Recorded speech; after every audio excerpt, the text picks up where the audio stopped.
అపస్వరాలు పలుకుతున్నారు ఏఆర్ రెహమాన్. ఈయన కూడా రాజకీయాల్లోకి వస్తున్నారా? నిజమే అనిపిస్తుంది. ఎందుకంటే ఈయన కూడా సగటు రాజకీయ నాయకుడిలాగే మాట్లాడుతున్నారు. ఈయన ఎంతో మంది మ్యూజిషియన్ల కడుపులు కొట్టి పైకి వచ్చాడు. అప్పుడు ఈయన యొక్క ప్రతిభ పాఠవాలనేసి అనుకున్నాడు. ఇవాళ కొద్ది అవకాశాలు తగ్గేసరికి అందరిని విమర్శించే స్థాయికి దిగజారాడు. ఏమండి రెహమాన్ గారు, మిమ్మల్ని కనీసం 2.5 దశాబ్దాలుగా మేము ఆదరిస్తూనే ఉన్నాం. అయినా మీకు విశ్వాసం లేదా?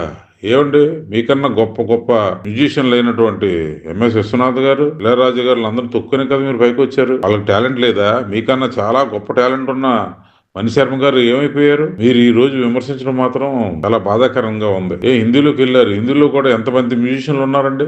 లక్ష్మీకాంత్ ప్యారలాల్ గారు, ఆర్డి బర్మన్ గారు, బప్పీ లార్ గారు, వీళ్ళందరూ ఉంటుండగా మీరు వెళ్ళారు కదా. ఇప్పుడు మిమ్మల్ని ఎవరు విమర్శించలేదే? మీకు అవకాశం తగ్గేసరికి మీ కులం చూస్తున్నారు, మీ మతం చూస్తున్నారు, నా మతం చూస్తున్నారు అని చెప్పుకుంటారా?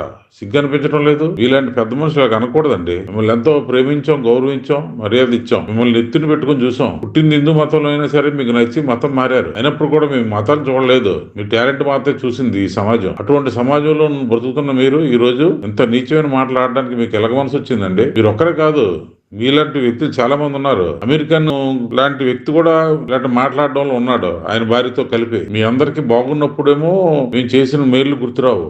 ఏదైనా కొద్ది బాధ వచ్చేసరికి హిందూ మతం మీద, హిందువుల మీద దాడి చేయడానికి సిద్ధపడిపోతారు. ఇంకొండాలండి. ఏమంటే దిలీప్ కుమార్ గారు చెప్పండి, మీ అసలు పేరు అదే కదా. మీరు వాడే మాటలు చాలా బాధ కలిగిస్తున్నాయండి. మీ వల్ల ఈ పెద్ద ఇలాంటి సినిమాలు కూడా ఎఫెక్ట్ అయ్యే పరిస్థితి వస్తుందేమో అని బాధ అనిపిస్తుంది. ఏదైనా సరే ప్రతి విషయంలోనే ఒక పుట్టుక, ఒక చావు రెండు ఉన్నట్టే ఏదైనా అవకాశాలు కూడా సమగ్రంగా తగ్గొచ్చు. ఒకప్పుడు మీరు ఎంత ఘనమైన స్థితిని అనుభవించారు ఆలోచించండి. అదంతా మీ టాలెంట్ బట్టే కాదు, జనాల యొక్క సమ్మతి కూడా ఉంది దానిలో. టాలెంట్ ఉన్న వాళ్ళందరినీ అందరూ ప్రోత్సహించారు. మీ అదృష్టం అలా కలిసి వచ్చింది. అందరినీ దాటుకెళ్ళిపోయి శిఖరాగ్రం నించున్నారు. అప్పుడు మీకు ఈ మతాలు, ఈ వ్యవస్థలు గుర్తు రాలేదు, ఇప్పుడు గుర్తొచ్చాయి. అలా బాధాకరమైన విషయం సార్ రెహమాన్ గారు. అడుసు తొక్కనేలా, కాలు కడగనేలా మాట్లాడడం, వెనక్కి తీసుకోవడం, ప్రతి విషయాన్ని మతంతో ముడిపెడుతున్నారు. అది మా హిందువుల మంచితనం, చేతకంతనం అర్థం కావట్లేదు. కానీ చాలా బాధ అనిపిస్తుంది. అక్కడ రాజకీయ నాయకులాగా మాట్లాడారు మీరు కూడా.